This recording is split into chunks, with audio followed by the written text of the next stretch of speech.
Olá, queridos amigos, sejam todos muito bem-vindos ao nosso estudo do Evangelho Rede Vivo, um programa de estudo continuado de iniciativa da Federação Espírita Brasileira.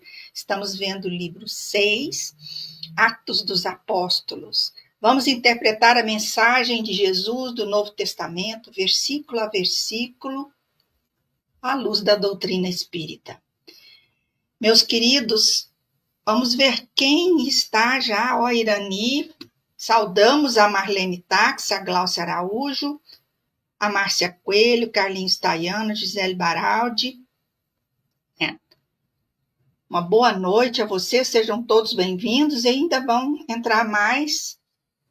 Queridos, hoje estava programado para nós o tema 15, porém o Marx vai trazer para nós o tema 16. E a semana que vem, a gente traz o tema 15. Certo? Combinado?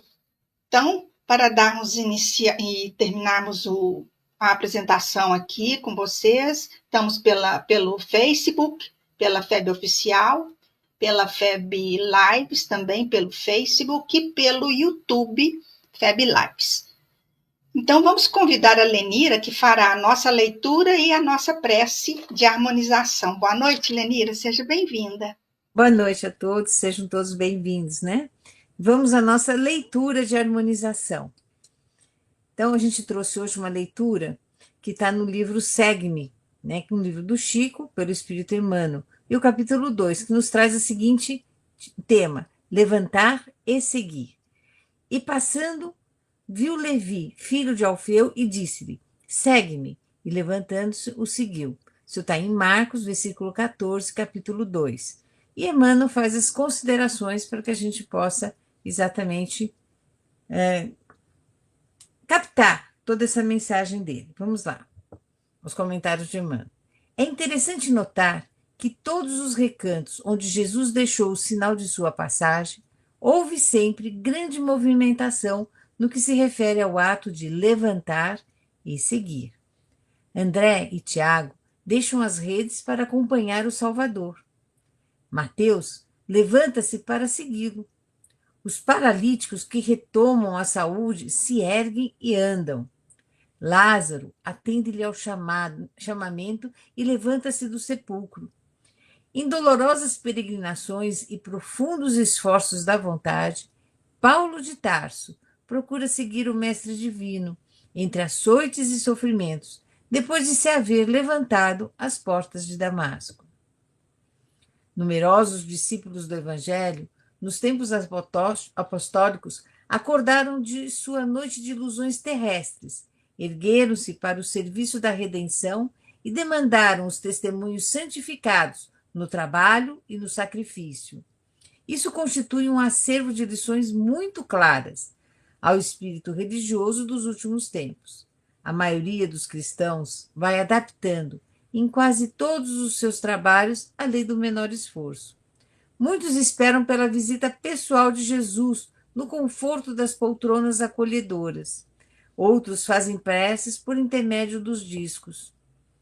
Há os que desejam comprar a tranquilidade celeste com as espórtulas generosas, como também os que, sem nenhum trabalho em si próprios, aguardam intervenções sobrenaturais dos mensageiros do Cristo pelo bem-estar de sua vida. Pergunta a ti mesmo se estás seguindo a Jesus ou apenas as normas do culto externo, do teu modo de filiação ao Evangelho.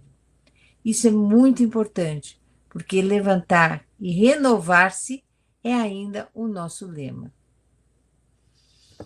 Então, né, amigos, vamos agora.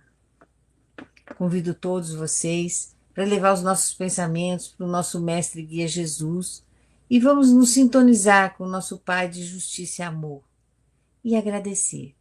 Agradecer por todas as bênçãos que a providência divina nos oferece todos os dias. Agradecer pela oportunidade de aprendizado, pelas lições que nos transformam em homens de bem, pela oportunidade de oferecer o perdão, pela oportunidade de vivenciar o amor, pela vida, pelo universo que nos encanta.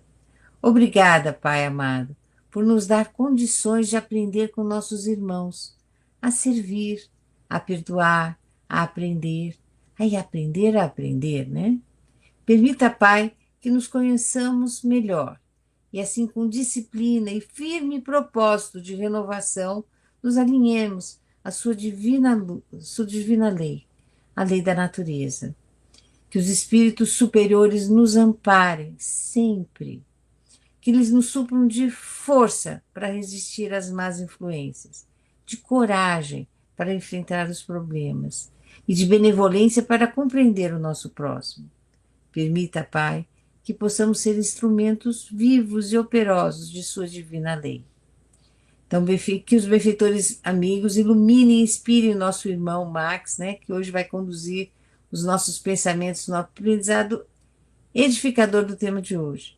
Então, é assim, com alegria e bom ânimo, que pedimos permissão para iniciarmos o estudo de hoje. Que assim seja, Lenira, obrigada pela linda prece. Então, meus amigos, o tema 16 vai falar para nós de Saulo de Tarso, o cristão, a visita de Saulo a Jerusalém, período de tranquilidade, Pedro cura um paralítico em Lida, Pedro ressuscita uma mulher em Jope. Isso está no capítulo 9, versículos de 26 a 43. Então, para aqueles que estão entrando agora, nós teríamos que ver hoje o tema 15. Porém, houve um contratempo e vamos apresentar com o Supermax, que chamamos agora, o tema 16. Max, seja bem-vindo. Muito boa noite. Boa noite, Janice. Boa noite, amigas e amigos. Vamos então ver o tema 16.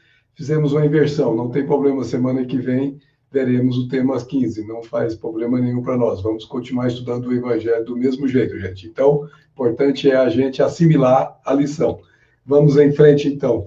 Nós vamos apresentar o material para que nós possamos ter aí como orientação os nossos passos. E o tema 16, ele comporta alguns itens que nós vamos abordar ao longo da exposição. Primeiro, Saulo de Tarso, o cristão, que nós vamos verificar juntos. Visita de Saulo a Jerusalém em período de tranquilidade, vamos examinar esse período também junto. Pedro cura um paralítico em Lida, vamos examinar esse item. E Pedro ressuscita uma mulher em Jope. Tudo isso está em Atos, nos capítulo 9, dos versículos 26 a 43. A gente vai lembrar que nós estamos na parte 2, né, que são as primeiras missões, e o tema que nós hoje vamos tratar é esse 16, e a semana que vem, no processo de inversão, nós vamos tratar o tema 15, que é a revolta de Saulo contra o Cristo, a vocação de Saulo, a pregação de Saulo em Damasco, então, que ficará para a semana que vem. Então, vamos em frente com os itens que nós temos aqui hoje para os nossos estudos. Saulo de Tarso, o cristão. Bom, primeiro de tudo, gente, nós vamos observar, quando estudamos com um nível de aprofundamento um pouco maior, que Atos dos Apóstolos, escrito pelo nosso querido Lucas, obviamente não comporta todos os movimentos que aconteceram. Por alguma razão, alguns dos movimentos foram deixados, outros foram colocados. Mas, pelas bênçãos do mais alto, Emmanuel teve a permissão do próprio Paulo para poder escrever um livro que ele nos trouxe pelas mãos do Chico, que se chama Paulo e Estevão. E esse livro, então, vai suprir essas faltas ou esses hiatos que existem no Atos Apóstolos e que faz com que nós tenhamos a leitura completa dos movimentos dos apóstolos que ocorreram naquela época. Então, nessa segunda parte do livro, nós vamos ver que tem 3 capítulos que incluem-se nesse tema 16, que é Rumo ao Deserto, o Tecelão e Lutas e Humilhações, que nós, obviamente, vamos nos apoiar para poder suprir a deficiência daquilo que não está em Atos dos Apóstolos. Bom, a primeira coisa que a gente percebe, que se a gente se prender a Atos dos Apóstolos, sem olhar as cartas de Paulo, a gente vai perceber que tem um hiato notório, porque a gente sabe que tem um período de 3 anos que o nosso querido Paulo ficou, quando ele chamava Saulo ainda, numa situação de meditação, de imersão em si mesmo, que não consta no registro de Atos Apóstolos, mas consta numa das suas cartas. Então, esse período que a gente traz, ele só vai ser descoberto pela Epístola aos Gálatas. E é, em síntese, a sequência dos acontecimentos, a partir dessas informações de Gálatas, que o próprio Paulo dá de próprio punho na sua carta aos Gálatas, nós sabemos que ele foge de Damasco. Lembra que ele já viu Jesus, já foi para Damasco, já se encontrou com Ananias, né? E a gente vai ver que ele foge de Damasco e, após a conversão, né, permanece no deserto da Arábia por 3 anos. A gente sabe que é um local chamado Oásis de Dan. Aí a gente só sabe disso exatamente por causa da psicografia do nosso Emmanuel, que Chico recebeu. E depois ele retorna a Damasco, onde ele esteve alguns dias com os discípulos e imediatamente nas sinagogas. E nesse momento, que ele começa, de fato, a proclamar Jesus, afirmando que ele é o Filho de Deus. E ele tem que fugir, porque os seus irmãos de raça não aceitam de modo algum a condição de Paulo cristão, não aceitam o cristianismo de modo algum, e, obviamente, tentam matar Paulo. E ele vai ter que fugir de novo, porque já tinha fugido a primeira vez, quando tentou fazer esse mesmo movimento no Sinédrio. E, obviamente, ele vai ter que fugir para poder não ser aprisionado, e a ideia do pessoal era assassiná-lo. Então, esse período todo aí, ele, obviamente, ele está entremeado no Atos, mas a gente sabe que o Emmanuel, ele informou detalhes além do que está nesse Atos.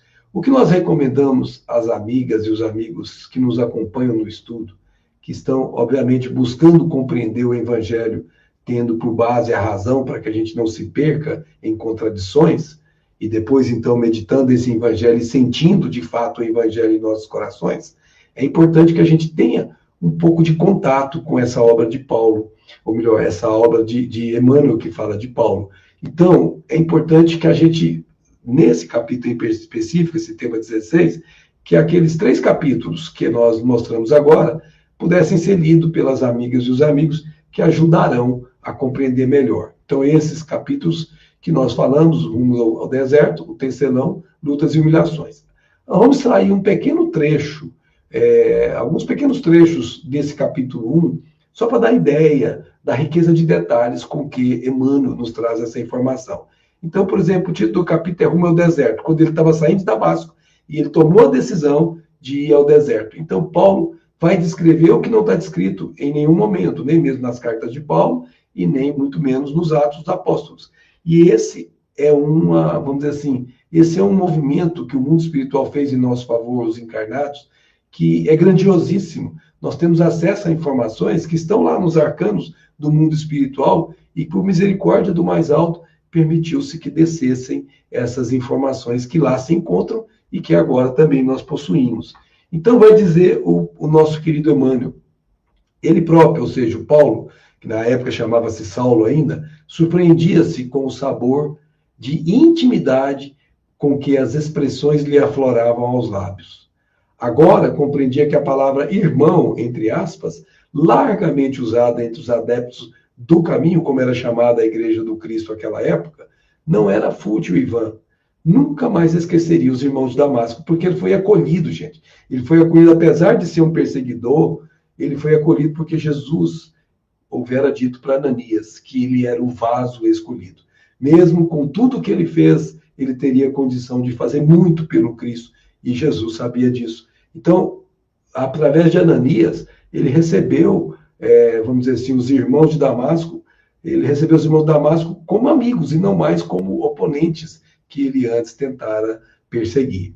E diz Emmanuel que no dia imediato, ele já estava indo para o deserto, para lá para o Oásis de Dan, ele contrata um serviço que foi indicado pelo estalajadeiro onde ele estava hospedado, e ao amanhecer, embora surpreendesse o dono da casa com o seu ânimo resoluto, ele tinha tomado a decisão E se tinha uma característica que Saulo tinha, era que ele era firme nas decisões. Basta ver quando ele descobre que Estevão era irmão da sua noiva Abigail, numa posição muito orgulhosa, ele resolve não continuar com ela e vai se arrepender profundamente dessa decisão. Então, esse ânimo resoluto, para certas coisas, pode ser um problema, porque o orgulho falou mais alto. Mas para outras, por exemplo, para poder conduzir a obra de Jesus, é uma bênção, porque ele tem uma firmeza inabalável. E aí, então, ele põe-se a caminho, saindo na direção do oásis, em pleno deserto, né? E nas primeiras horas da manhã, sai com 2 homens modestamente trajados, à frente de pequeno camelo carregado com as necessárias provisões. E ele vai caminhando. Ele não é mais aquele doutor da lei que tinha serviçais à sua disposição. E ele faz isso. Emmanuel diz que ele faz questão de fazer isso, dele ir a pé, de modo a iniciar a vida com os rigores que lhe seriam sumamente benéficos mais tarde. Gente, é importante a gente parar aqui um pouquinho para poder perceber isso. Os rigores da vida que a gente se deixa enfrentar, eles são importantes porque eles nos fortalecem para aquilo que mais tarde será requisitado de nós. Vamos fazer uma comparação. Se você cria ou se você planta e cuida de uma planta dentro de uma estufa, que ela não é açoitada pelos ventos, não toma o sol escaldante, enfim, não passa pelas intempéries duras, essa planta ela tem um nível de resistência muito menor do que uma planta que está exposta a todas essas condições. Guardadas as proporções, nós somos plantas que precisamos nos expor às dificuldades. E todo aquele que trabalha com Cristo sabe que vai se expor a essas dificuldades. E quanto mais a gente se predispõe a seguir o Cristo, mais a gente torna-se aquela planta resistente que vai vencendo a vida. Não viajaria mais na qualidade de doutor da lei, rodeado de servos, mas sim como discípulo de Jesus, adstrito aos seus programas. Por esse motivo, considerou preferível viajar como beduíno para aprender a contar, sempre com as próprias forças, sob o calor calcinante do dia, sob as bênçãos da refrigeradora do crepúsculo. Seu pensamento estava fixo naquele que o chamara do mundo, naquele momento que ele caiu nas areias escaldantes de Damasco. As noites do deserto, quando o luar enche de sonho e desolação na paisagem morta, são tocadas de misteriosa beleza. Sob as frontes de alguma tamareira solitária, o convertido de Damasco aproveitava o silêncio para profundas meditações. Nós já dissemos aqui que Alcione diz que o Evangelho precisa ser conhecido, mas ele precisa ser meditado. Olha que bacana. Paulo, ele precisou, ele próprio, de meditar. E ele reservou a si mesmo 3 anos, trabalhando numa singeleza, abandonando os títulos que o vangloriavam antes, para se colocar numa posição de alguém que, na condição de servir, precisa estar o mais baixo. O que é o mais baixo que serve é o mais alto lá do ponto de vista espiritual. E ele tinha compreendido isso. Então, nós também aqui, pessoal, precisamos aprender a fazer essas meditações. Muitas vezes nós temos que entrar na nossa intimidade e começar a refletir sobre os ensinamentos que são proficuamente nesse estudo que nós estamos fazendo. E esses ensinamentos que a gente vai assimilando, eles têm o condão de fazer mudanças dentro da gente quando a gente medita sobre eles com profundidade. Paulo fez isso, gente, e ele é uma referência maioral para nós. Depois de 3 anos, nós não vamos entrar em detalhe, mas lá no livro, o nosso querido Emmanuel conta de detalhes como está lá, se vocês quiserem, vai conhecer um casal maravilhoso que vai ser muito amigo dele e que vai ajudá-lo durante o seu périplo de 30 anos a serviço de Jesus nas suas caminhadas incansáveis. Em vez dos sentimentos de remorso e perplexidade em face do passado culposo, conta Emmanuel, da saudade e desalento que às vezes lhe ameaçavam o coração, depois de 3 anos, sentia agora radiosas promessas no espírito renovado. Olha a palavra, gente, espírito renovado, sem poder explicar a sagrada origem de tão profundas esperanças. Ou seja, ele não conseguia articular raciocínios que explicassem isso. Mas na intimidade dele, a paz de seguir o Cristo estava começando a se fazer pouco a pouco. E ele fez isso, entregando-se às meditações e ao trabalho braçal que ele fez durante 3 anos nesse oásis de dança. Não obstante as singulares alterações fisionômicas que a vida, o regime e o clima do deserto lhe produziram, entrou em Damasco, com alegria sincera na alma, agora devotada absolutamente a serviço de Jesus. Esse discípulo, pessoal, ele se entregou à tarefa, independentemente dos títulos das suas posições. Ele entregou a tarefa e vai desincumbir-se delas com uma maravilhosa qualidade, como nós vamos enxergar ao longo desse estudo. E aí vai reencontrar com Ananias, porque ele tinha encontrado com Ananias quando estava cego, e agora ele se reencontra com Ananias depois de 3 anos. Ananias era um ancião, né, gente? Ele retribuiu o carinho com imensa bondade. Desta vez, o ex-rabino não precisou insular-se em uma pensão entre desconhecidos. Por quê? Porque os irmãos do caminho, entre aspas, lhe ofereceram franca e amorosa hospitalidade. Gente, nas nossas casas espíritas, nós temos que oferecer isso aqui, ó. Isso é um acolhimento.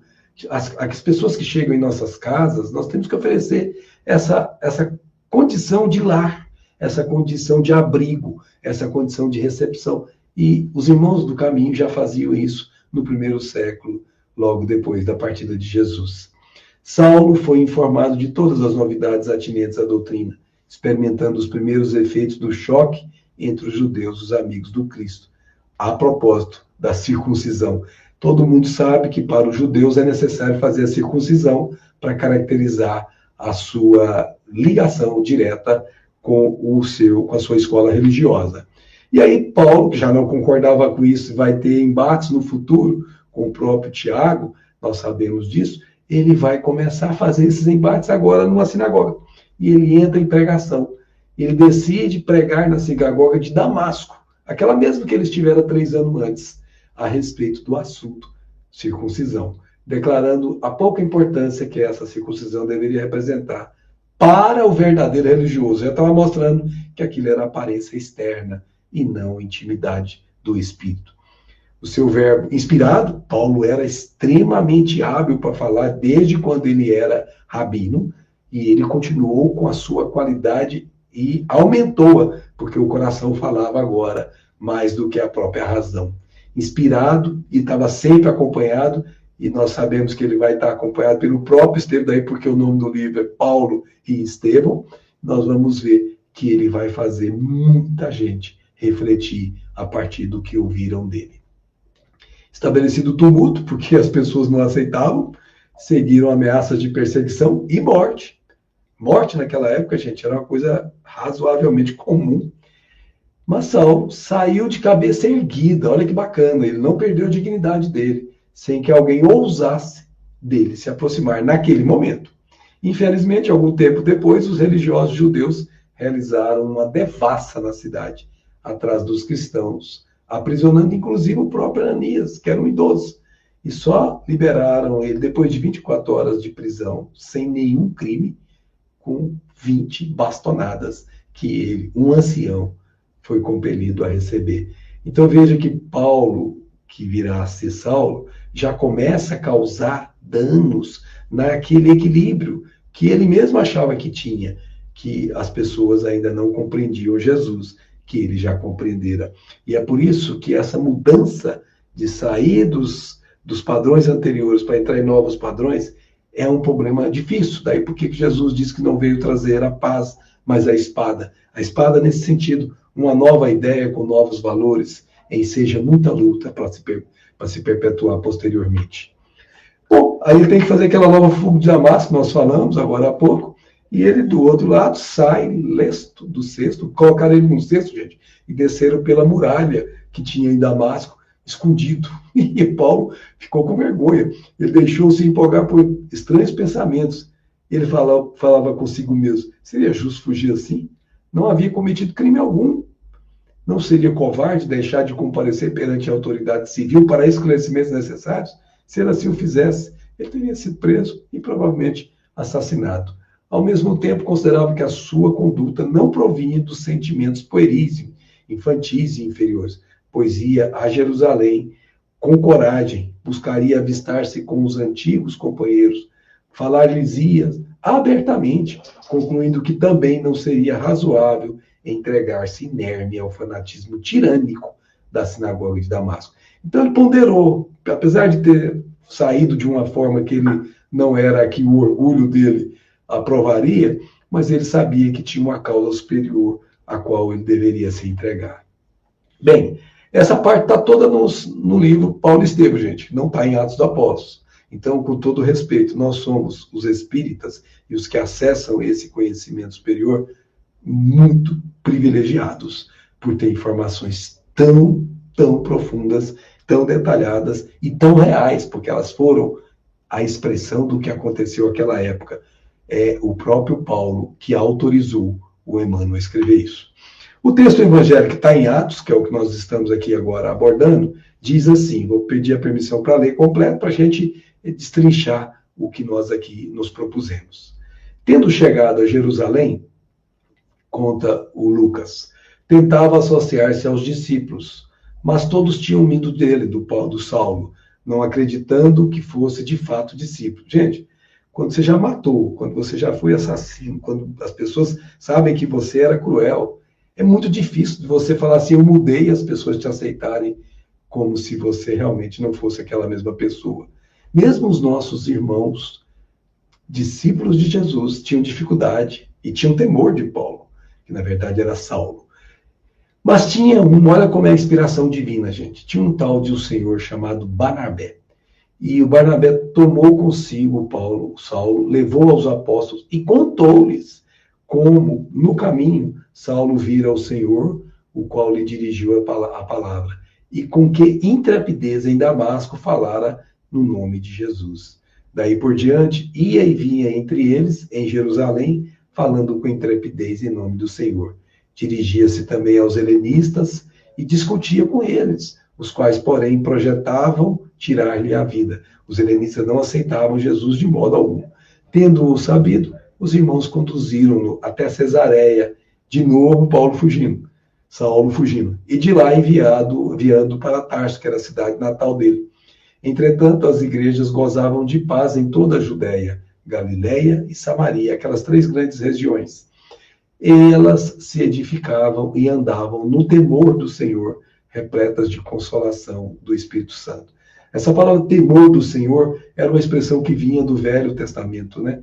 Na verdade, com o tempo, eles vão percebendo que não é a palavra temor que realmente se aplica aqui.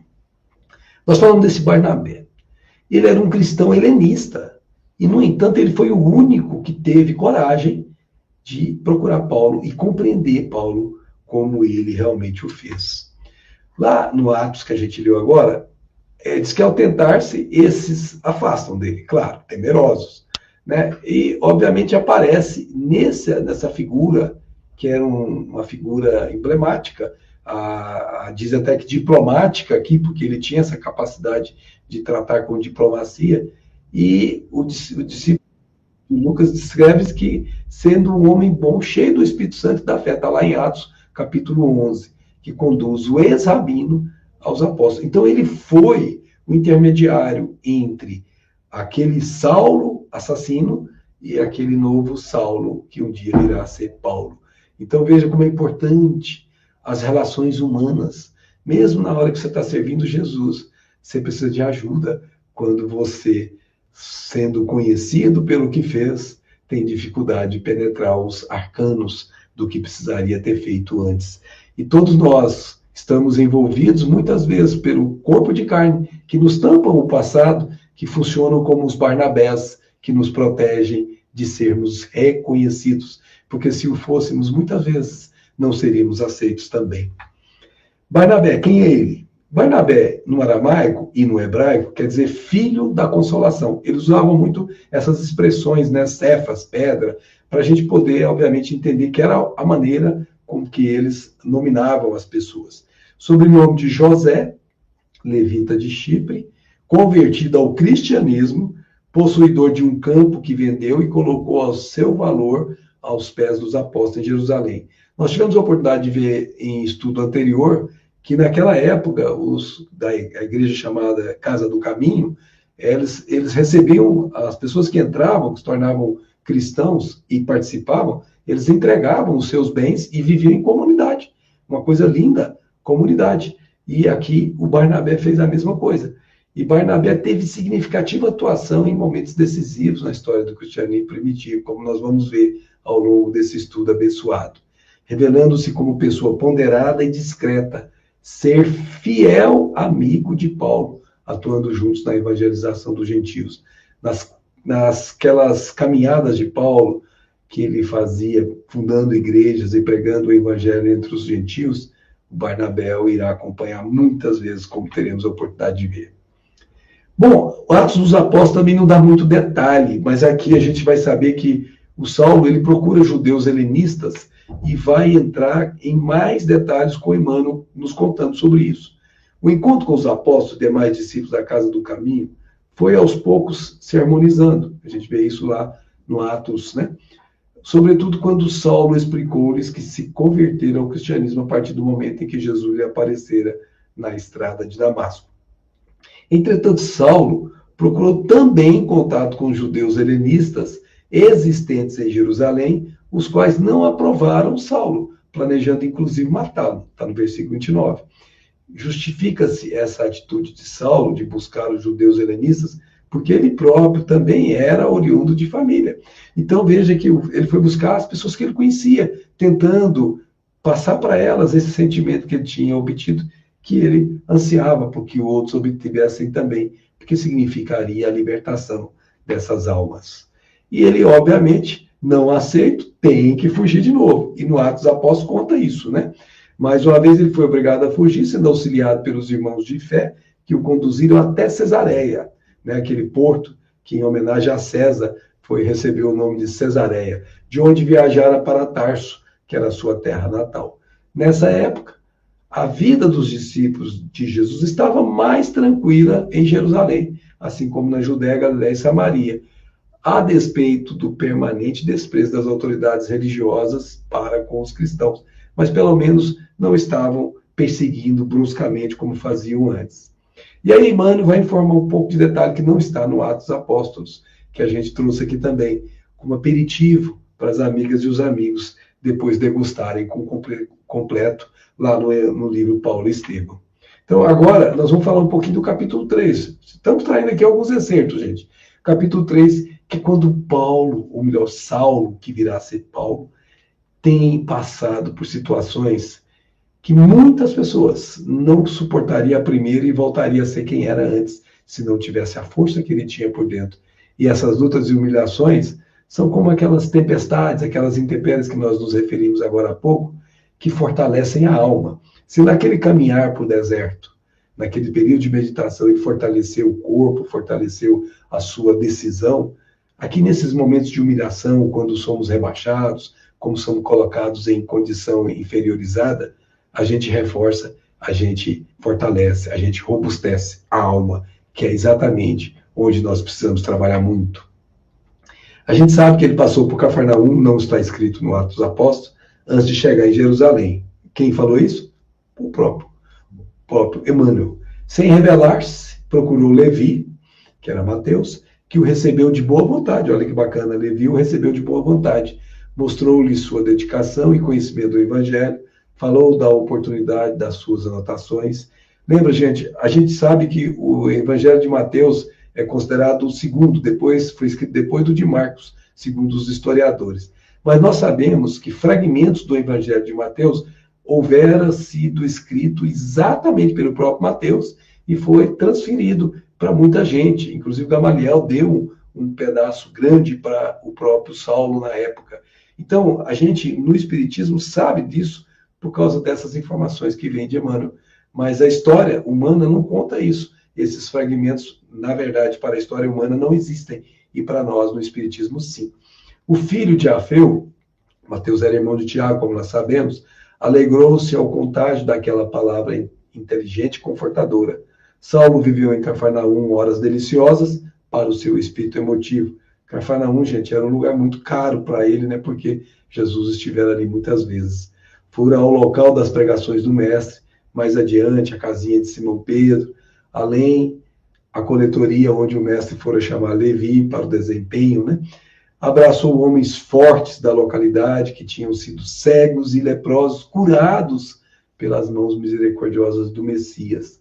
Ele não conheceu Jesus, exceto em espírito, mas ele conheceu a obra de Jesus no contato com as pessoas. Foi a Dalmanuta, onde conheceu Madalena, aquela que nós sabemos que se converteu ao primeiro contato com Jesus.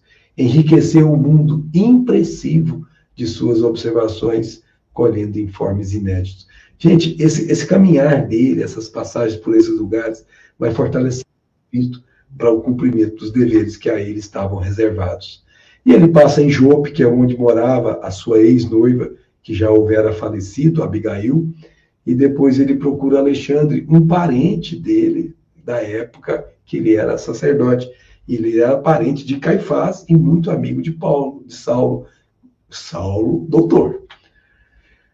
Emmanuel informa com mais detalhes que durante a sua estadia em Jerusalém, Saulo procurou por alguns familiares e amigos, viajou a Jope, onde vivia em uma granja o casal Zacarias e Ruth, como nós sabemos, já vimos antes, queridos amigos que o acolheu e o adotou como filho a Abigail, aquela que tinha perdido o pai e a mãe.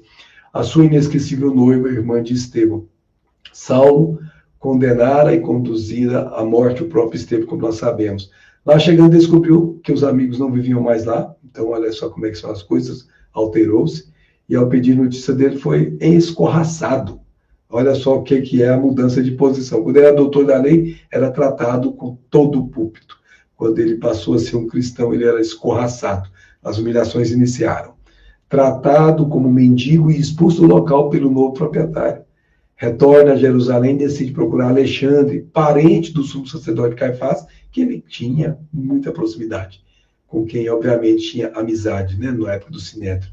Alexandre não o reconhece de imediato, não só em razão das condições físicas de Saulo. Lembra, ele estava com os rostos queimados, ele estava com roupas bem paupérrimas, parecendo mesmo um mendigo, né?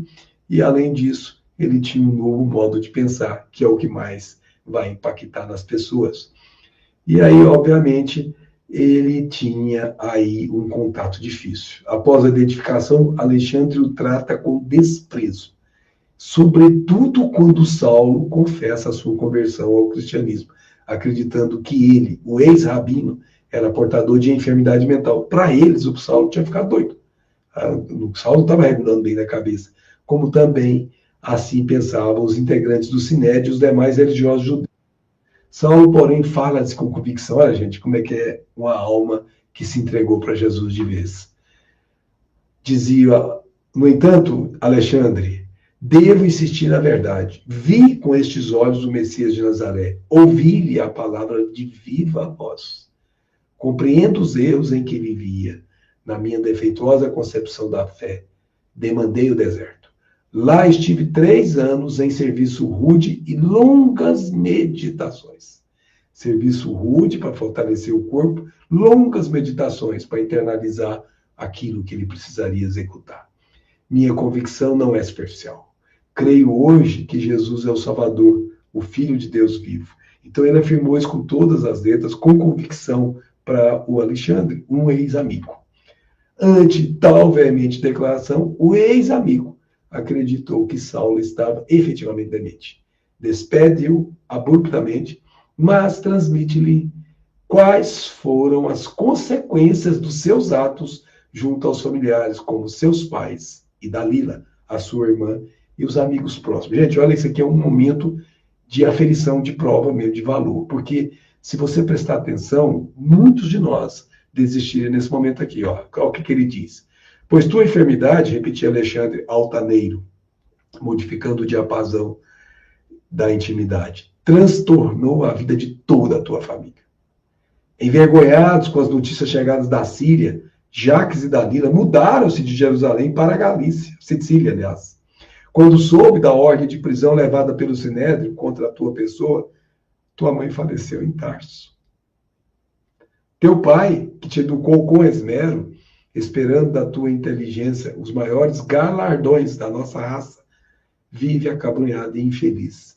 Teus amigos, cansados de suportar as ironias do povo em Jerusalém, vivem esquivos e humilhados depois de te procurarem em vão. Não te doerá a visão deste quadro? Uma dor como essa não bastará para refazer-te o equilíbrio mental. Então esse é um momento crucial, gente. O que é a família para a gente? Família é algo muito caro, né? Os amigos são pessoas muito caras. E você, com a sua mudança, você está causando para eles, que não compreendem o que aconteceu em seu íntimo, eles não te aceitam como tal e se envergonham de você. E muitos, a mãe, inclusive, morre quando sabe o pai vive numa situação extremamente deprimida por causa dele. Como é que uma situação dessa mexe na intimidade da pessoa? E vamos lembrar que Jesus diz: quem é minha mãe, quem é meu pai, quem são meus irmãos?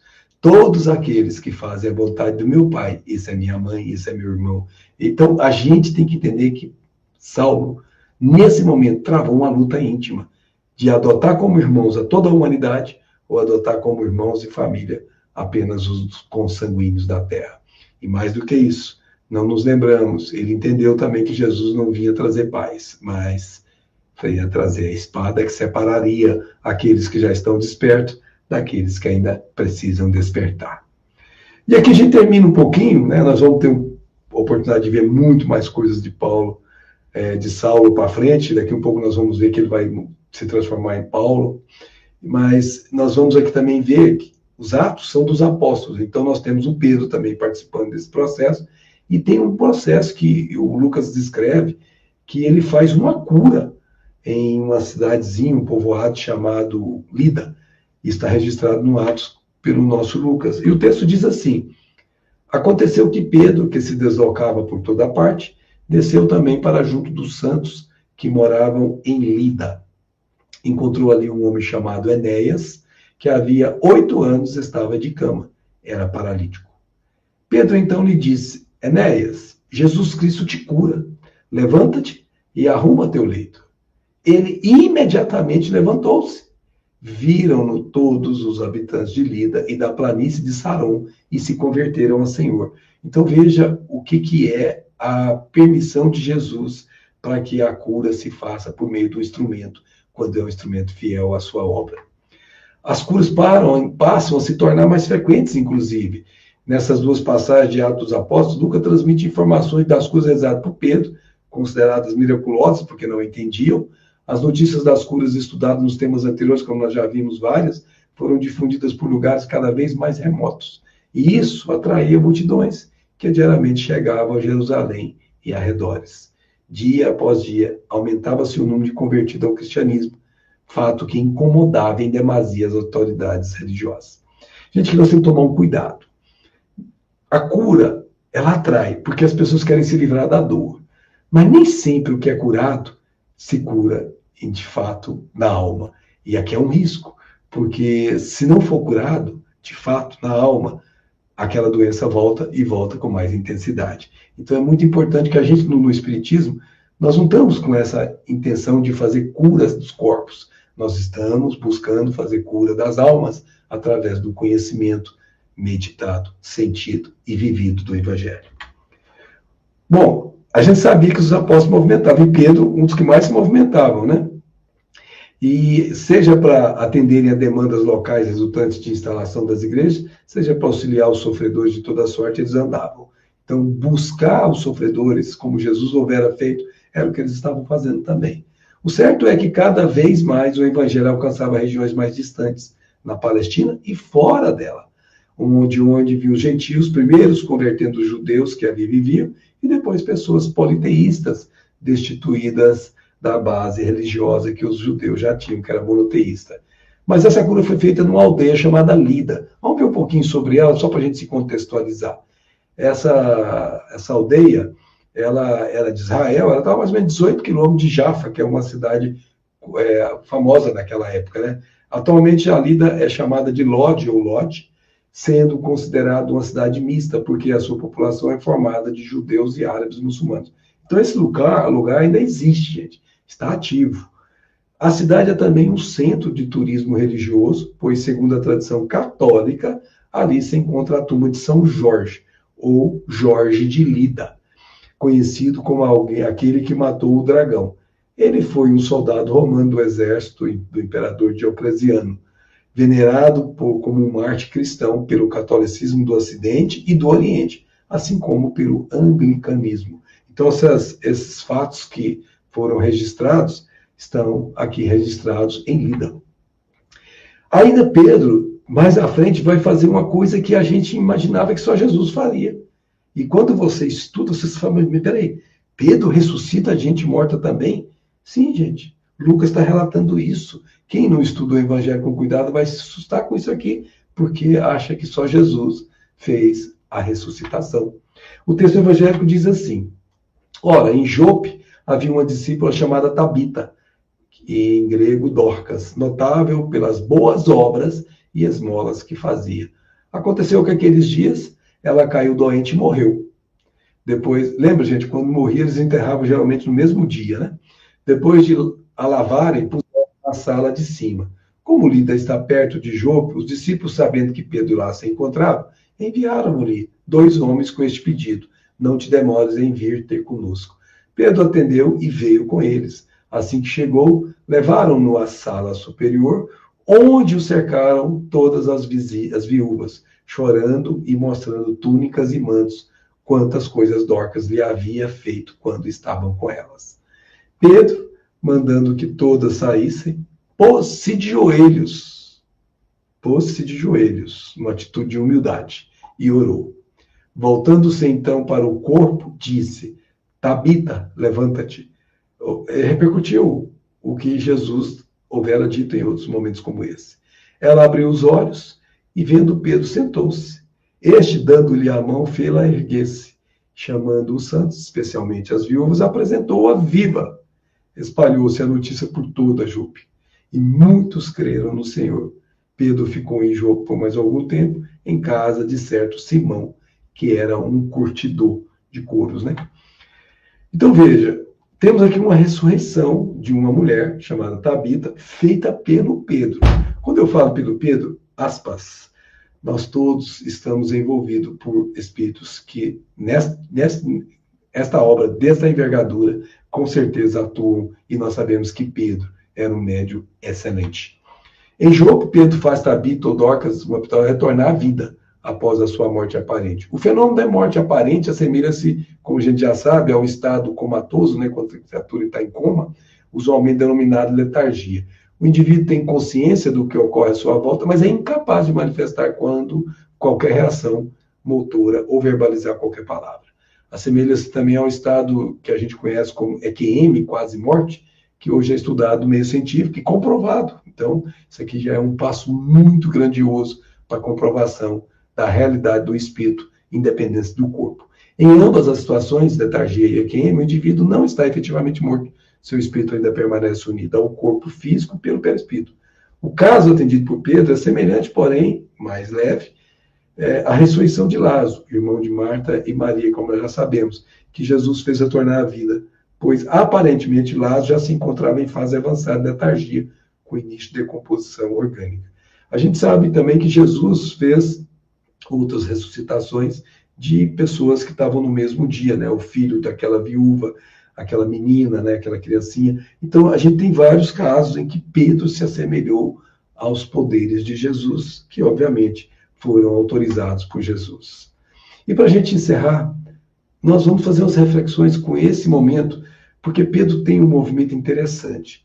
Quando ele fala para aquela Tabita se levantar, ela acorda, abre os olhos, mas Pedro oferece a mão dela e a ajuda a levantar.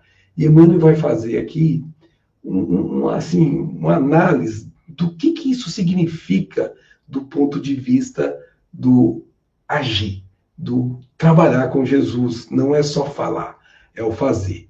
E aí nós vamos perceber como Emmanuel é hábil em extrair profundidades enormes de um tema. E dando-lhe a mão, a levantou. E ele, dando-lhe a mão, levantou. Então, erguer e ajudar é o tema da passagem que o Emmanuel coloca e que está no livro Fonte Viva, no capítulo 33. Muito significativa a lição dos Atos, quando Pedro restaura a irmã Dorcas para a vida. Não se contenta o apóstolo em pronunciar palavras lindas aos seus ouvidos, renovando-lhes as forças gerais. Dá-lhe as mãos para que se levante. O ensinamento é dos mais simbólicos. Olha a palavra que ele usa, simbólico. Você sempre extrai um símbolo dessas ações, né? Pedro dá a mão para que ela se levante. Observamos muitos companheiros a se reerguerem para o conhecimento, para a alegria e para a virtude, banhados pela divina claridade do Mestre, e que podem levantar milhares de criaturas para a esfera superior. Para isso, porém, não bastará a predicação pura e simples, não bastará a palestra pura e simples. O sermão é realmente um apelo sublime, toca pessoas, do qual não prescindiu o próprio Cristo. Mas nós não podemos esquecer que o celeste amigo se doutrinou no monte, igualmente no monte multiplicou os pães para o povo esfaimado, restabelecendo-lhe o ânimo. Nós, os que nos achamos mortos na ignorância e que hoje, por acréscimo da misericórdia infinita, já podemos desfrutar algumas bênçãos de luz, precisamos estender o serviço de socorro aos demais. Então, não coloca-se o alqueire debaixo da candeia, coloca-se acima e sai-se em movimento para que essa luz atinja mais gente. Não nos desincumbiremos, porém, da tarefa salvacionista, simplesmente pronunciando alguns discursos admiráveis. Tarefa salvacionista, que todos nós sabemos que fora da caridade não há salvação. Quando nós nos lançamos no trabalho com Cristo, a tarefa é a caridade pura, como entendia Jesus. É imprescindível usar nossas mãos nas obras do bem. É imprescindível usar nossas mãos na obra do bem. O esforço dos braços significa atividade pessoal. É quando você põe a mão nas massas, literalmente. Sem o empenho de nossas energias na construção do reino espiritual com Cristo na Terra, em vão alinharemos observações excelentes em torno das preciosidades da Boa Nova, ou das necessidades da redenção humana. Encontrando o nosso irmão caído na estrada, façamos o possível por despertá-lo com os recursos do verbo transformador, mas não olvidemos, não nos esqueçamos que para trazê-lo de novo à vida construtiva, será indispensável, segundo a inesquecível lição de Pedro, estender-lhes fraternalmente as nossas mãos. E a gente termina com esta frase que Lucas anotou, que ensina o Evangelho do nosso Mestre. E este, dando-lhe as mãos, fê-la erguer-se. Minhas amigas e meus amigos, estamos aqui à disposição para nossas conversas e vamos falar um pouco mais sobre isso, naquilo que vós se interessarem. Muita paz e muito obrigado pela atenção. Valeu, Max. Nós que agradecemos. Vamos chamar para a tela a Marlúcia, o Hélio e a Lenira. Ó, que beleza, hein? Sejam bem-vindos, gente. Boa noite. Olha, ninguém escreveu nada lá no chat. Já pensou? Eles entenderam tudo, Max. Pessoal, vamos conversar. Vamos colocar aqui no chat alguma pergunta que vocês tenham para a gente fazer desse encontro mais expressivo até, né? Hélio, te dou a palavra. O Max vai descansar um pouquinho. Tem que abrir o microfone. Queria comentar que possivelmente eles entenderam sim, mas a gente pode conversar a respeito para melhorar esse entendimento, que é sempre muito interessante, porque eu encontrei nessa ida a Curitiba um monte de gente que está com o Evangelho Redivivo e eu achei muito interessante. As pessoas estão se interessando e estão compreendendo mais. Nem sempre a compreensão que fazem é igual. Obviamente, ela tem muito a ver com as necessidades, com o foco de cada um de nós. Mas eu queria comentar e aproveitar quem nos ouve, né, para a gente reforçar essa questão, porque o Evangelho Redivivo não veio ao acaso, ele veio com uma espécie de estudo que pode dar uma boa nivelada na gente, porque há quanto tempo a gente ouve essas histórias, a gente até já sabe, e a gente precisa corresponder um pouco mais. Então, a minha expectativa sempre é que a gente possa se auxiliar com alguma observação, com algum comentário para ajudar a gente a se fortalecer nesta época que a humanidade está precisando muito. Então, eu fico muito feliz porque esse estudo ele não elimina nenhum dos outros. O pessoal do Paraná me entregou um estudo que fez, paralelo ao estudo aprofundado, por exemplo. Lenir, eu acho que eu vou pedir a tua mão, até para dar uma olhada nisso, são aí umas 100 páginas, e quando a gente percebe, ele caminha no sentido do Evangelho Redivivo, ou seja, trazer alguns textos, procurar entender melhor algumas citações evangélicas, e aí eu vou dar uma olhada, ainda não dei uma olhada, eu vou passar para a gente, vou passar para ti dar uma olhadinha, para a gente ver, depois passar para a Marta. Por que a gente percebe? E também em função do estudo do Evangelho Redivivo, porque eu acho que ele está fazendo refletir, ele está fazendo as pessoas anotar, registrar e tentar ser melhores, e a gente precisa ajudar. Mas aqui quem está nos ouvindo pode colaborar também com alguma questão que queira trazer, que a gente vai ficar feliz. Vale ressaltar que a gente, com a obra Paulo Estevão, a gente conseguiu entender, em grande parte, muito do Novo Testamento, né? Eu que fui formada, me preparei em colégio católico, né? Então eu cheguei a ler textos anteriormente, só que só quando eu li Paulo Estevão é que eu entendi o todo, porque Paulo Estevão ele nos mostra os fatos de forma integrada, a sequência das coisas como elas vão acontecer. Então, por isso que a gente se encanta com a obra Paulo Estevão. Agora, o estudo do Evangelho Redivivo é aquela coisa assim, nós como espíritas estamos fazendo o nosso primeiro estudo aprofundado dos textos evangélicos. Mas ainda, graças a Deus que já temos companheiros aí que estão se aprofundando, muito tem a falar, né? Estão aí as outras religiões que nos demonstram, né, como esse estudo vem ocorrendo há anos e anos. O próprio Emmanuel trabalha versículo a versículo e nos traz belíssimos ensinamentos. Então a gente ainda tem muito para explorar, muito para aprender, com cada detalhe, com cada conteúdo. Sempre lembrando, quando o Marx falou, o importante é que isso sirva para a nossa mudança interior, para o nosso alinhamento com a lei divina. Se a gente não fizer isso, não adianta o conhecimento pelo conhecimento. Não é o conhecimento que nos ajuda a fazer a mudança necessária interna, a esse alinhamento com a lei da natureza. A Glauce corrobora contigo, olha só.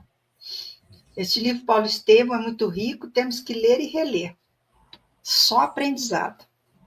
Só aprendizado mesmo. Ler e reler. Gente, cada vez que a gente lê, a gente encontra detalhes que nos surpreendem. Que passou, né, da primeira leitura. Impressionante, é verdade. A Glauce mesmo coloca aqui para nós, ó. Paulo soube muito bem aproveitar a sua demanda na terra. Foi muito árduo, mas venceu. Ele fez uma reforma íntima numa única encarnação muito profunda, né? Talvez até pelo processo que ele perdeu, né? A amada dele, a companheira que ele esperava. Então a entrega dele foi muito grande. Mas a gente tem Madalena também, então a gente tem outros personagens que também vivenciaram essas mudanças e que são para a gente um estímulo para que a gente possa fazer a nossa própria reforma, que não é fácil, a gente sabe que não é fácil, mas ela é necessária e imprescindível na nossa evolução espiritual.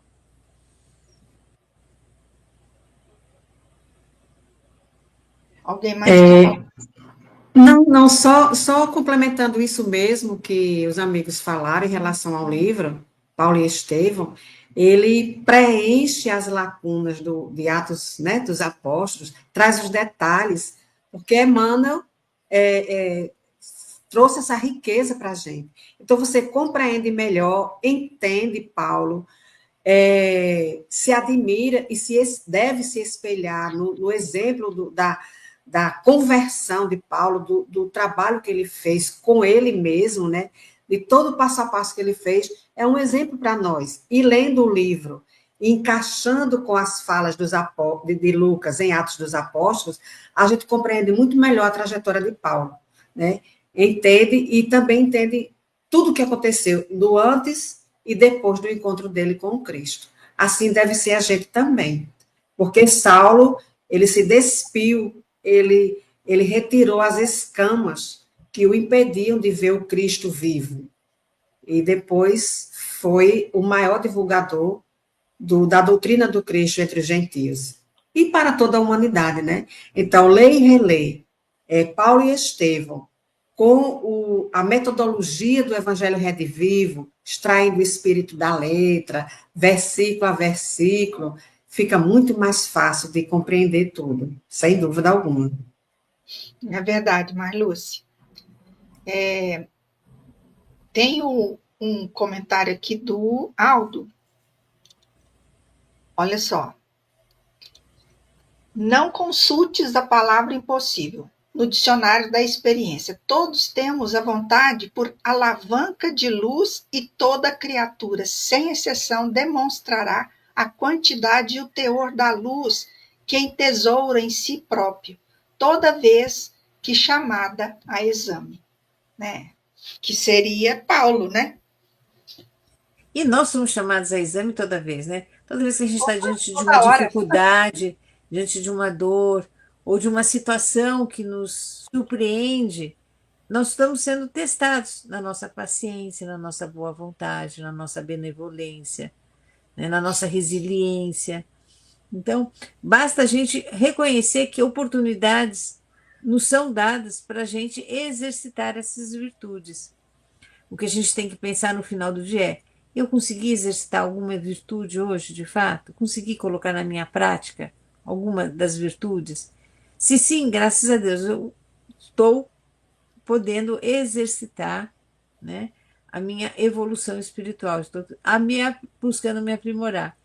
Às vezes a gente consegue com mais êxito, às vezes a gente se percebe egoísta, vaidoso, orgulhoso, né? Quando alguém mexe no caminho da gente, a gente reage. A gente ainda reage muito. Então, mas a gente vai aprendendo com Cristo. Eu acho que ele veio para isso, para a gente aprender com ele. E ele ficou tão pouquinho com a gente, né? Na verdade, esses relatos são de 3 aninhos que ele teve com a gente. É muito pouco, né, gente? Mas é de uma grandiosidade incalculável. Verdade. Quer falar alguma coisa, Hélio, Marluce, Max? Estou querendo ouvir o Max sobre alguma consideração, mas eu sou suspeito para falar de Paulo Estevam, que para mim é uma obra destas que a gente por muitos e muitos séculos ainda vai valorizar, porque não tem nenhum outro exemplo, né, melhor do que ele para nos auxiliar na hora das dificuldades, né, que todos temos, e mostrar o quanto a gente pode mudar de foco conhecendo mais a verdade, aproveitando todas as nossas experiências, existências que a gente tem, e a gente as tem, porque não somos espíritos milenares, repassando isso, e aí eu trago isso para o contexto dos dias atuais. Nós somos convidados a ainda tirar as nossas dúvidas para sermos mais claros na exemplificação, no dia a dia, nas situações que se apresentaram, nós apresentarmos este Cristo. Porque imagina nós que, de uma certa forma, buscamos, alguma forma, estudar, a grande parte da multidão que não conhece o Cristo. E ela precisa ansiosamente, como diz o Dr. Bezerra, ter um contato com Cristo. E somos nós, através de nós, que a espiritualidade vai ajudar a fazer com que, como elo de ligação, e apresentando o Cristo de alguma forma, a gente possa ajudar a humanidade a se cristianizar. Ele vai nos auxiliar, os espíritos amigos nos ajudam, e a gente precisa pensar nisso, né, em todas essas oportunidades que a gente tem no ambiente simples da família, no ambiente do trabalho, na via pública, onde quer que esteja, a gente vai ter oportunidade de apresentar. E a humanidade vai precisar. Eu vou aproveitar para trazer um ela. Vocês viram que foram divulgados os QIs mais inteligentes, são meninos novos, e eles surpreenderam, porque principalmente o coreano, que tem, o sul-coreano, que tem o QI mais elevado, ele disse que o livro da sabedoria é a Bíblia, junto com outros. Aí, semana passada, divulgado isso, muitos questionaram, e ele respondeu, porque a gente está simplesmente procurando conhecer leis, fazer ciências, ter um conhecimento que, de alguma forma, já está lá na Bíblia. E foi uma coisa que chama a atenção, porque são esses espíritos novos que estão entre nós, eles têm que ir 20%, 30% acima do Einstein e do Steve Hawkins, e o que acontece? Eles estão nos mostrando que o valor, de alguma forma, sem citar religião, mas citar religiosidade, o respeito, a conexão, a perfeição de Deus, e é um momento muito interessante para todos nós. O Ali está comentando aqui, né? Eu li Paulo Estevam, senti vergonha de minhas reclamações, e foi o que aconteceu comigo durante uns 3 anos. Eu tive que ficar trabalhando para perder essa vergonha, porque eu tinha uma vergonha muito grande. Porque, gente, eu estou me queixando da unha encravada, e tem um exemplo belíssimo aí para seguir. E acho que é isso que acontece mesmo. É verdade, viu? O Carlinhos Taiano também está comentando aqui, ó. Amigos, como podemos expor aos nossos amigos de outras religiões esse privilégio que nós espíritas temos em relação à literatura que vai além das palavras da Bíblia, sem demonstrarmos sermos orgulhosos? Orgulhosos, né? Está perguntando. Olha, Carlinhos, eu acho que o caminho é a gente estudar os textos também, os textos bíblicos, assim como outras religiões fizeram. Por isso, é essa necessidade que a gente tem de fazer esse estudo. A gente começa a fazer, no estudo aprofundado da doutrina, no curso do EAD, né, no estudo aprofundado, a gente começa mostrando para os espíritas exatamente um pouco dessa obra, dos textos sagrados do Evangelho. Por incrível que pareça, tem gente que nunca pegou uma Bíblia na mão. Não sabe manusear, não sabe o que ela contém. São muitos irmãos, amigos nossos, que assim estão nessa situação. Então, a gente tem, sim, esse papel. Se a gente quer conversar com outras religiões, nada mais justo que a gente estude com profundidade os textos bíblicos, para que a gente possa sentar e conversar, né? Então, acho que a conversa ela tem que ser estabelecida nesse nível de igualdade de informações. E a partir do momento que a gente começa a dialogar com eles, eles também vão se interessar pelas obras espíritas que complementam, muitas vezes, os entendimentos que eles já têm feito ao longo desse período. É verdade. Max, Marluce. Max, primeiro. Nosso facilitador. A dama sempre vem primeiro, Marlúcia. A gente tem essa regra aqui na nossa etiqueta. Max? Então, tá certo. É verdade. Respondendo aqui, complementando a fala da Alenira sobre o que fazer, né? De fato, nós temos um manancial, uma riqueza de informações que, de fato, outras crenças, outras religiões não têm. Então, a gente precisa, além de já conhecer, né, estudar esse manancial, sobretudo colocar em prática, porque o nosso exemplo na tolerância com as outras religiões, na pacificação, na compreensão, e se colocar para colaborar com aquilo que a gente já sabe. Mas, como a Lenira muito bem colocou, para a gente ajudar, precisa conhecer. E conhecendo, precisa ter a convicção, passando pelo exemplo. Então, é um manancial muito rico que nós temos e que nós ainda não estamos sabendo aproveitar. Não avaliamos ainda esse valor que temos, esse tesouro em nossas mãos, que são os livros que explicam, que comentam, né, principalmente as obras de Emmanuel, que comentam os versículos do Evangelho.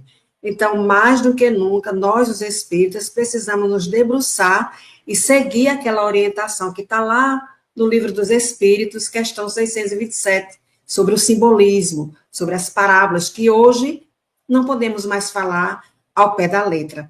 Temos, sim, toda a propriedade de conhecer um pouco mais além o significado do que Jesus quis dizer.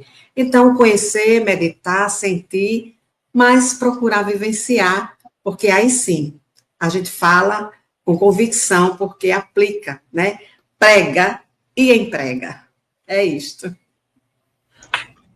E lembrando, né, que temos no próprio Evangelho, no Primeiro Testamento, essa frase abençoada: há tempo de plantar e há tempo de colher, né? Cada um tem seu tempo, né? A gente, obviamente, não pode violentar consciências. Às vezes a gente fica com tanta alegria íntima de poder ter acesso a esses conhecimentos que eu reputo como superiores, que a gente gostaria que os outros, especialmente os amigos, como o Paulo foi buscar o Alexandre, era um amigo, quer dizer, foi um amigo, que eles, obviamente, também bebessem dessa água viva que a gente hoje está absorvendo com muita intensidade. Não obstante, cada um tem seu tempo. No próprio Espiritismo, nós temos casos, como, por exemplo, quando André Luiz trouxe o Nosso Lar, quem está dentro da FEB sabe, quando chegou o primeiro impacto que foi isso aqui é utopia, não é real. Ele segurou um tempo antes de publicar o livro Nosso Lar, porque precisava maturar aquilo lá primeiro, precisava ter confirmação do mundo espiritual, para que a gente não publicasse uma obra que viesse a ser, mais tarde, um problema. E a gente levou tempo para amadurecer. Mas hoje, que já assimilamos o conhecimento com mais intimidade, é tudo tão natural que a gente se admira de outras pessoas não terem esse conhecimento. Mas essa admiração é uma coisa assim que a gente tem que tomar cuidado. Por exemplo, aqui eu sempre conto essa história, contei ontem numa palestra, vou contar aqui para vocês. Aqui em casa a gente faz o evangelho todos os domingos às 21 horas. E o meu caçulinha, o nosso caçulinha, tem 19 anos hoje. E desde que ele estava no ventre da mamãe, ele estava assistindo o evangelho e já estava participando, porque mexia na barriga dela. E ele foi, nesse tempo todo, sempre questionador, discutidor, queria entender, compreender, e foi compreendendo usando a razão desde menininho. Certa ocasião, veio visitar um amigo, que não víamos há tempo, e ele veio com a esposa.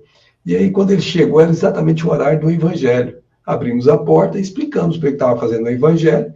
Ele, que não tinha nenhuma religião, achou aquilo estranho. Evangelho, o que é isso? Falou, você está lá, você vai participar. Nós somos espíritos. Quando nós falamos que nós somos espíritos, a gente percebeu que a mulher dele deu um cesãozinho assim para o lado, que assustou quando falamos que era espírita. Então, vocês percebam que tem uma indisponibilidade para certos preconceitos que estão estatuídos na mente das pessoas. Só de você falar que é espírita, a pessoa já tem uma aversão que ela traz dentro de si, sem saber por quê. E aí, quando ele começou a participar, nós estávamos tratando do capítulo Reencarnação do Evangelho. Aí, quando fomos falar sobre a reencarnação, ele pediu a palavra. Por favor, eu posso falar? Claro, você pode falar, participa com a gente, para você entender. O que é esse negócio de reencarnação? Agora, pasmem. Meu menino tinha 9 anos de idade, virou para ele assim, ô moço, o senhor é de que planeta? Ou seja, como é que um marmanjo desse tamanho não sabe o que é reencarnação e uma criança de 9 anos sabe? Então, a escola onde a gente é formado, esses princípios basilares do conhecimento evangélico, eles vão sendo construídos pouco a pouco. Então, se o grandão, o adulto, não teve isso, não se surpreenda que ele não vai aceitar a literatura espírita de prontidão.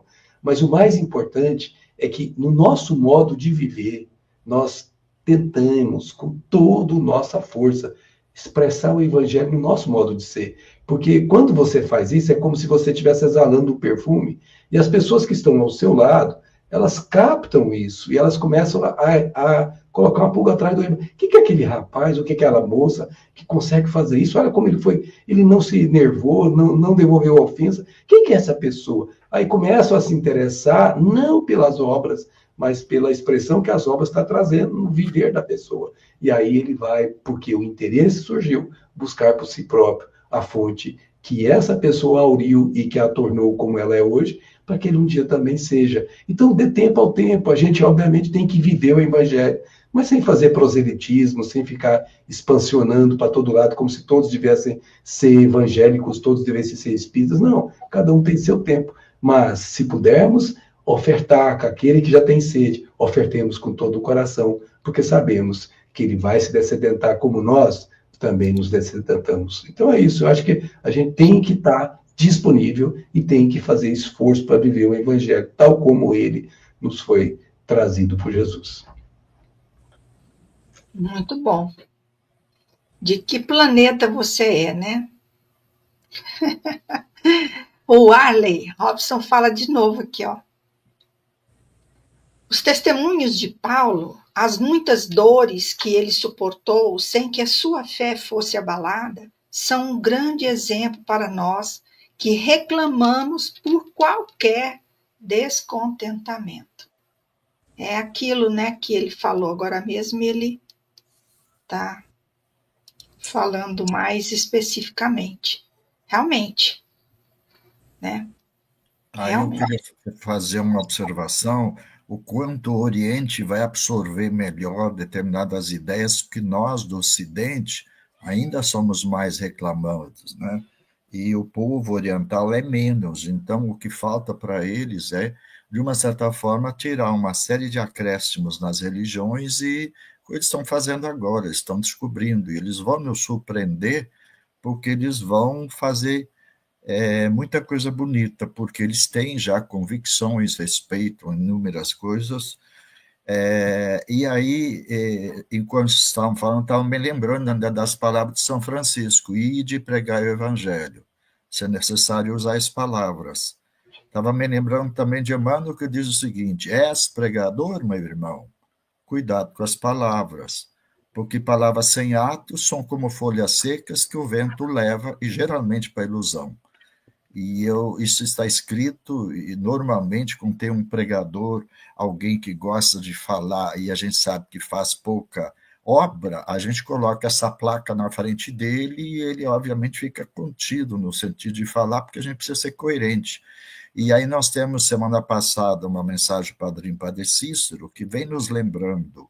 A Igreja Católica, por exemplo, os católicos sabem de tantas coisas, mas se eles falarem, eles vão espantar e vai ter uma série de interpretações diferentes. Então, ele sempre nos pede a nós, que nós espíritas, sejamos sinais vivos do Cristo, sejamos uma folha de um livro que possam ler para conseguir compreender melhor o Cristo.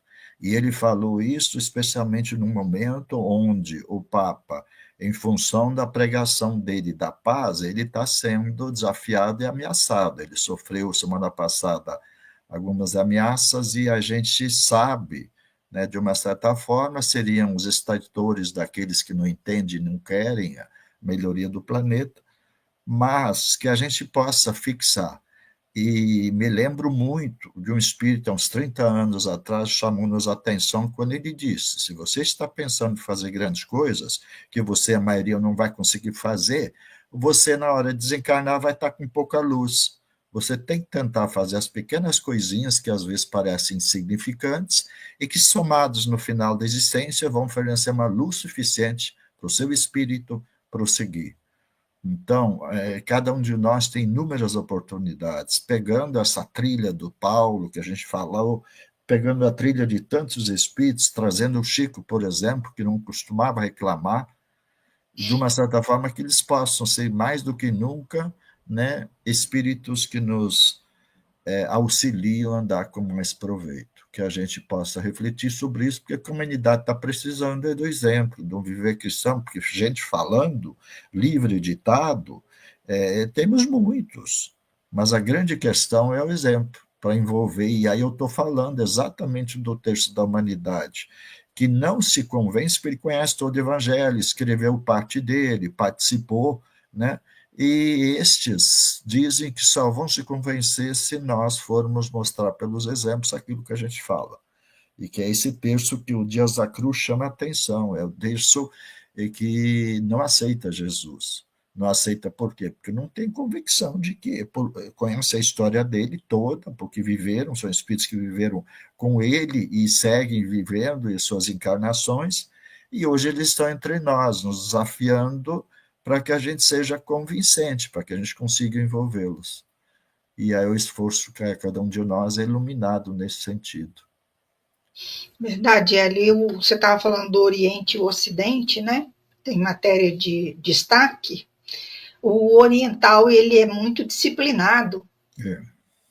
Muito disciplinado. E isso daí ajuda muito nesse sentido de descobertas e manter aquilo.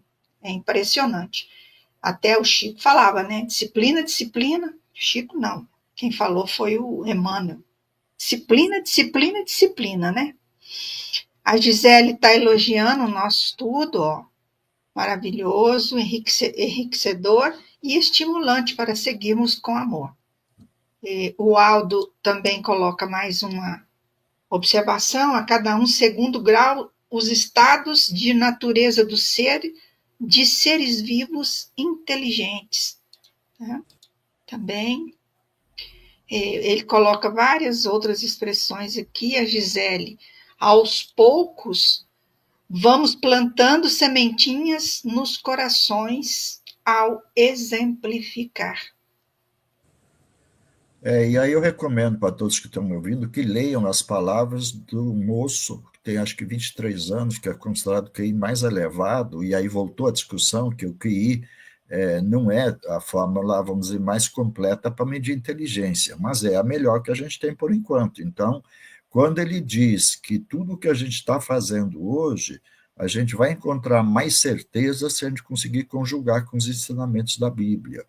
Então, dito isso, e ele é sul-coreano, e aí e os amigos dele, tem inúmeros que são, e a gente, na leitura que a gente faz, que foram espíritos que renasceram lá naquela região, e obviamente em função da contraposição da Coreia do Norte, que é uma insanidade, guerra e tirania, eles se posicionaram, e estão dando exemplo. Então, entre os chamados espíritos ou encarnados de QI mais elevado, nós temos uma série de sul-coreanos, e que estão aí auxiliando, né, ao entendimento, principalmente para o povo deles lá e para o povo oriental, que a gente consiga colaborar. O Aldo também está colocando aqui, Hélio e Max, a Boa Nova, a obra, né? Boa Nova, para se ler também, né? A obra A Boa Nova, que também realmente é maravilhosa. Não, são muitas obras, né? Se a gente Renúncia. Tem vários livros do Chico que são experiências vivas, né? De como a transformação ocorre. Ave Cristo é como o Max está colocando ali. Então, a gente tem muitas obras que nos tocam profundamente a alma, que nos ajudam nesse processo de repensar o nosso agir. Porque, na verdade, o que a gente precisa é repensar esse nosso agir. Senão a gente fica encarnando toda hora, mas a gente dá um passinho muito pequeno, quando dá o passinho, né? Então, que a gente entenda que a gente tem que ser mais ativo no processo. Nós precisamos ser mais ativos, colocar mais em prática, como a Marluz falou. O importante é vivenciar esses ensinamentos mesmo na nossa vida diária, com o próximo, com uns com os outros. Não é nos isolarmos, é convivermos. E, geralmente, como o Hélio falou, com os mais próximos, são os nossos familiares, os entes queridos, os nossos amigos. No pequeno grupo é que eu exercito essas virtudes. Então, que a gente entenda isso como oportunidades mesmo. E não pensar que a gente pode mudar o mundo. Não preciso mudar o mundo para fazer essa reforma. Eu preciso mudar a mim mesmo. Verdade. Os 5 romances do que Emmanuel escreveu pelo Chico, né, são basilares, né? Seriam assim um desfrute, né, Marlúcia? Aí no Nordeste um desfrute, né? É isso mesmo. ler esses 5 romances. O Max mostrou ali, né, a Marcela Esteves está agradecendo, Max, e todos, o estudo, né, edificante, muitos outros, o Aldo também está agradecendo, né, todos eles gostaram muito. Então, gente, mas nosso horário está em cima. E para encerrar o nosso programa, né, eu vou pedir para a Marluz nos conduzir a nossa prece final.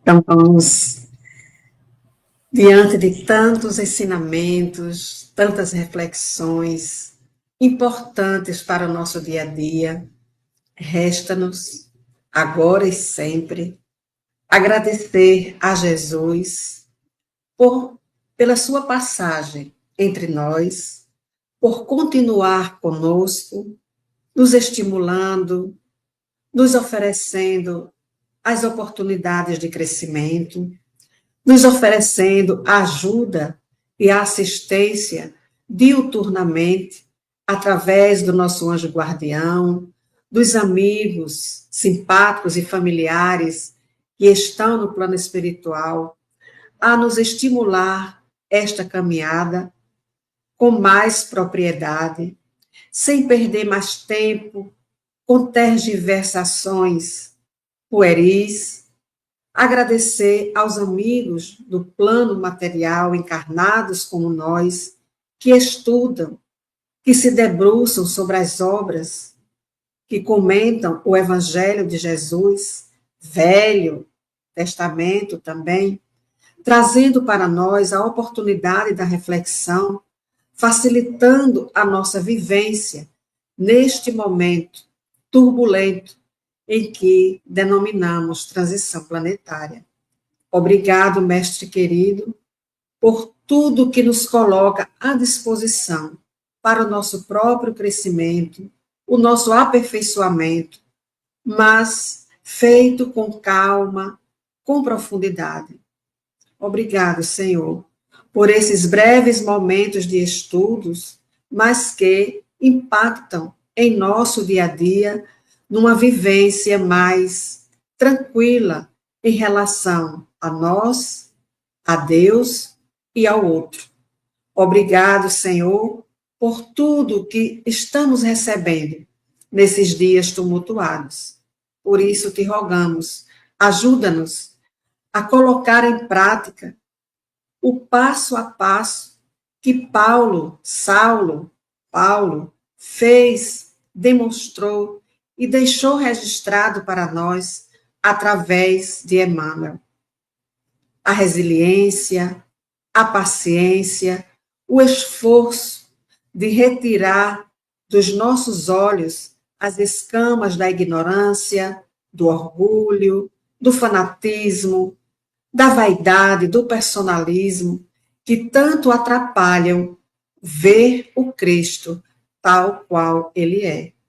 Obrigado, Senhor, e rogamos, Mestre, abençoa-nos, envolve-nos com o teu amor, dá-nos força, coragem, paciência, determinação para fazermos o que for preciso para o nosso aperfeiçoamento, trazendo para dentro do nosso coração a tranquilidade, a esperança e a certeza de que um dia seremos anjos, seremos espíritos puros, tal qual Jesus, o guia e modelo da humanidade.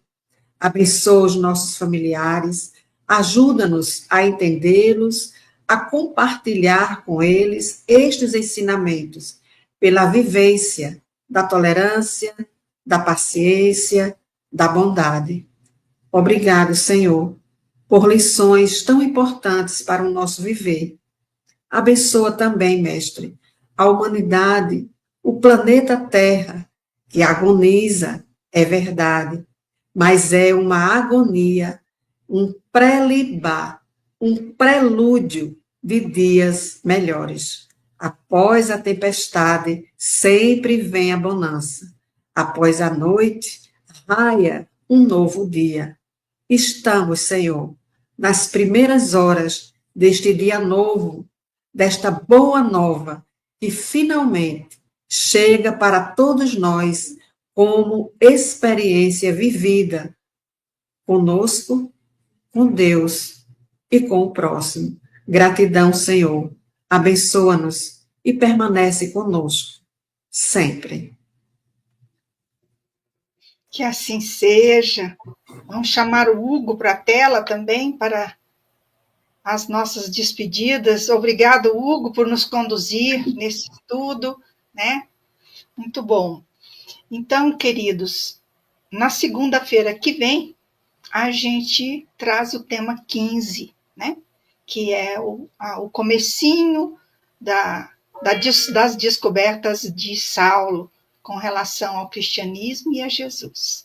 Um beijo no coração de todos, agradecemos muito a participação de vocês. Até segunda.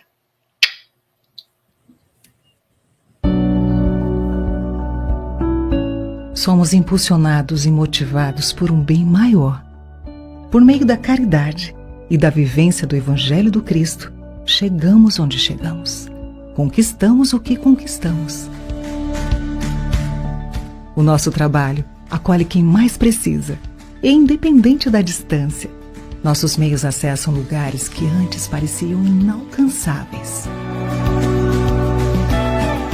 A comunicação é chave em todos os setores de nossa sociedade, e ela muitas vezes nos permitiu abraçar quem precisava de atenção em momentos de dor e angústia. Esse trabalho é feito com muita dedicação por toda uma equipe profissional, preparada para produzir diversos tipos de conteúdos que alcançam o público. Já são mais de 4.000 conteúdos de qualidade disponibilizados gratuitamente em nossas plataformas, produzidos por comunicólogos, produtores audiovisuais, cenógrafos, editores, designers, programadores e técnicos de áudio. Toda essa estrutura só é possível graças a você, apoiador do nosso trabalho. E somos gratos por toda a sua doação até aqui. Mas este trabalho precisa continuar. Podemos acolher ainda mais pessoas e para continuar alcançando tantos corações, precisamos de você. Por isso, mais uma vez, contamos com seu apoio financeiro. Apenas com ele poderemos avançar ainda mais e continuar próximos de você. Trabalhamos pelo consolo, pelo esclarecimento e pela esperança. E sabemos que somente juntos com você poderemos fortalecer essa corrente. Apadrinhe a FEB TV. Estamos juntos com você através da FEB TV.